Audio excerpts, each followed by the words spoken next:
Sa gitna ng nagtataasang puno sa Barangay Estancia, Kalibo, Aklan, matatagpuan ang isang tahanan kung saan ang imahinasyon at malikhaing sining ay malayang ipinahahayag.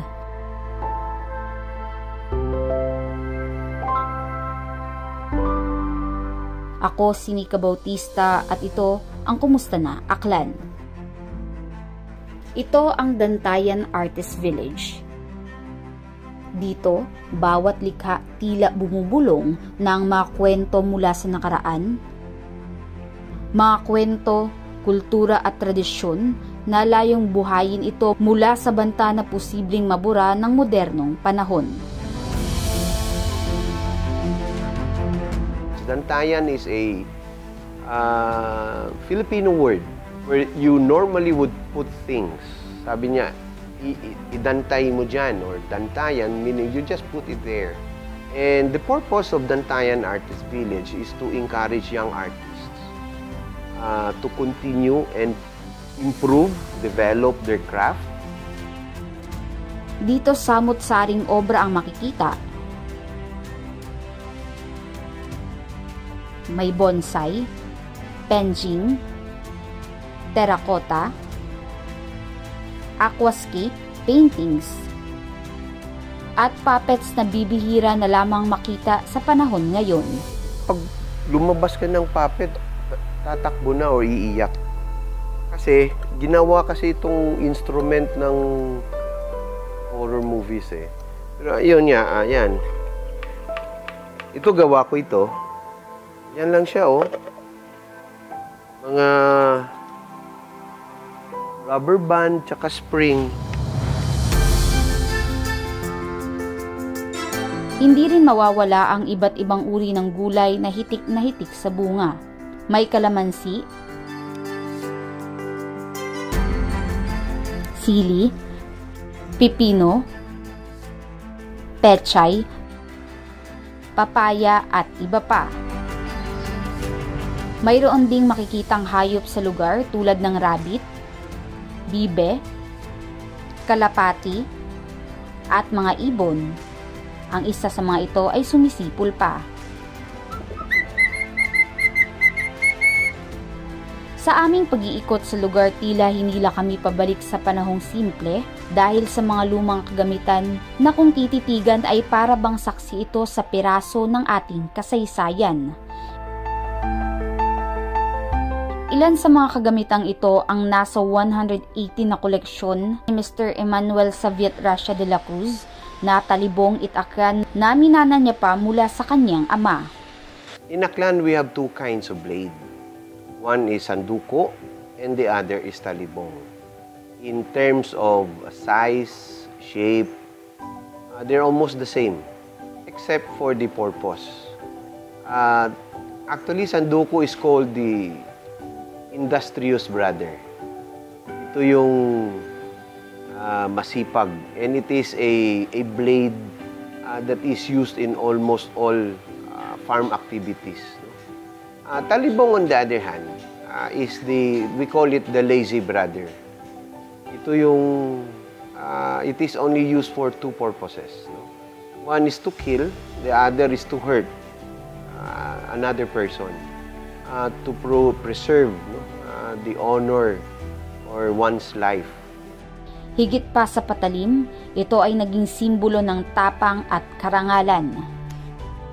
Talibong also served as a standard weapon during the tribal times, tribal disputes. But during the Spanish conquest of the Philippines, it was also used and brought with our rebels, no? We call them insurrectos. Our katipunan, their standard weapon were actually bolos. For Aklan, it's talibong. Higit pa sa talim nito, kapansin-pansin ang masusing ukit sa hawakan, nagawa pa mula sa Carabao horn o tinatawag na binangag. Yung solid part is dito lang. Kasi 10-year-old pa lang siya. We cannot use this as handle ng talibong. Ito, lahat ito, Carabao horn. This is called tinikron. It resembles kasi yung gizzard ng manok. This is also Carabao horn. This is Bakunawa or dragon head. May ilan din nagawa sa hardwood, buto ng baka, at silver inlaid o tinatawag na lokal na sapot. Silver inlaid,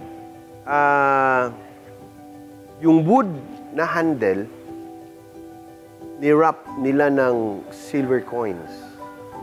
Yung silver coin naman is 1918 and older. Dapat old na old siya. So, madali nilang ma-melt. They could easily melt it. And when it's melted na, they would wrap it dito sa handle and then they start to carve it. It is very unfortunate that not one is doing this anymore. Wala nang gumagawa nito. Maganda din ito. Ito ginagamit siya for dory. Especially in the highlands of Libaco, meron pa rin binukot. Bukod pa rito, ibinida rin ni Mr. Soviet ang iba't ibang uri ng disenyo ng talibong. Kinampit or ginunting. It has a straight back with an acute cut. And if we're talking of, what do you call this? Yung blades ng aklan, ito mga traditional blades. These are lahat po ng blades dito na naka-display are all sharp. Hindi po ito for display lang, these are all functional. Ito naman is inisda, yung sheath niya is, it resembles yung fishtail. Kaya they call it inisda. On the other hand, ito yung linamay. All straight. Wala siyang cut, meron siyang belly. Yan. This is called linamay. And yung sheath naman niya is called iskadag. This is bakutan. It has a straight cut with a straight back with a slight cut. So parang ano siya, bird beak. Ito naman, it has yung ano is sinili. Parang sili naman yung sheath niya. This is a dragon head as interpreted by a different sculpture or different handle maker. Kapansin-pansin naman na may ilang talibong na may mga barya sa sisidlan na mayroon palang paniniwala sa likod nito. Pag meron ka kasing silver coin, kasi in old times, the old coins that they were using before has a large amount of large content of silver. Kaya sabi nila, if you have a silver or a copper, meron ka dang protection, you are protected against the unseen beings. Ito yung mga supernatural beings na hindi nakikita in our naked eye. No? Sa pag-usbong ng makabagong panahon, nawawala ang presensya ng talibong sa pang-araw-araw na buhay. Ang sining ng paggawa nito na dating ipinapasa sa mga susunod na henerasyon, ngayon nanganganib ng mabaon sa limot. Kakaunti na lamang ang mga panday na bihasa sa paggawa nito at ang mga kabataan tila hindi na interesado. Fortunately, when I started to have my own collection na, there were only about a handful. So, parang 7 to 8 na lang out of 30 noon na mga blade makers. Some have abandoned. Hindi na sila gumagawa. Some failed to transfer the skills, the technology sa kanilang mga anak simply because parang hindi nakakatulong sa economy ng pamilya. Especially with the entry of Chinese-made na mga blades. Mura, maganda naman. Our hand-forged, kasi handmade itong atin, may kamahalan. But in terms of quality and usefulness, matibay, mas maganda yung atin, yung mga locally forged. Pero the price really differs a lot. So medyo bumaba yung market. So nagkonti rin yung mga makers, blade makers. Upang mapreserba ito, ang provincial government ng Aklan ay inireregalo ito sa mga dignitaries na bumibisita sa probinsya. Bukod pa rito, nagtatag din ng Talibong Festival si former Governor Florencio Miraflores na ipinagpapatuloy sa ngayon ni Governor Jose Enrique Miraflores. It is actually a contest among blade makers. Pagandahan ng pag-polish, pag-carve, pag-forge ng blades. So we are now, I think, on our 11th year. So we are happy and grateful that the former governor and now congressman, Joven Miraflores, has provided the necessary funds. And this is continued by his son.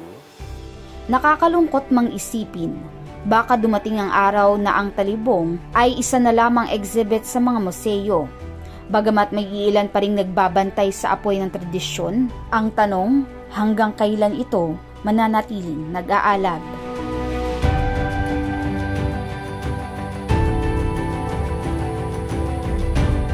Samantala, alinsunod ito sa pangunahing layunin ng lugar na magbigay ng espasyo sa mga kabataang Aklanon na ibahagi ang kanilang kaalaman, matuto, makipagkaibigan at ibida ang kanilang kakayahan at talento. Dahil dito, bukas ang nasabing lugar tuwing Sabado at Linggo para sa mga Aklanon artist na nagsasagawa ng workshops o para kumita sa pamamagitan ng pagbebenta ng kani-kanilang handmade products. Young artists are also holding workshops and art shops. Yung purpose doon is to share yung learnings nila. Second is, they're also charging a very, very minimal fee.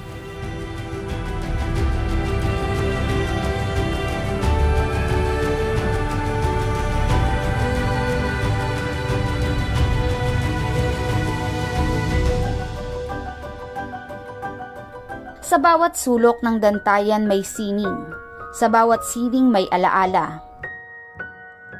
At sa bawat alaala, may paalala na tayo ay may kulturang karapat-dapat ipagmalaki.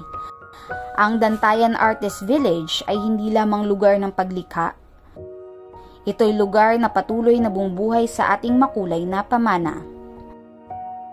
Sa panahong makabago, nagsisilbi itong paanyaya na huminto, makinig, pagmasdan, at muling kumonekta sa kultura at tradisyon. Ito ang Dantayan Artist Village, isang lugar na likha ng puso, inukit ng alaala, at pinanday ng pag-asa. Ako si Nika Bautista at ito ang Kumusta Na Aklan.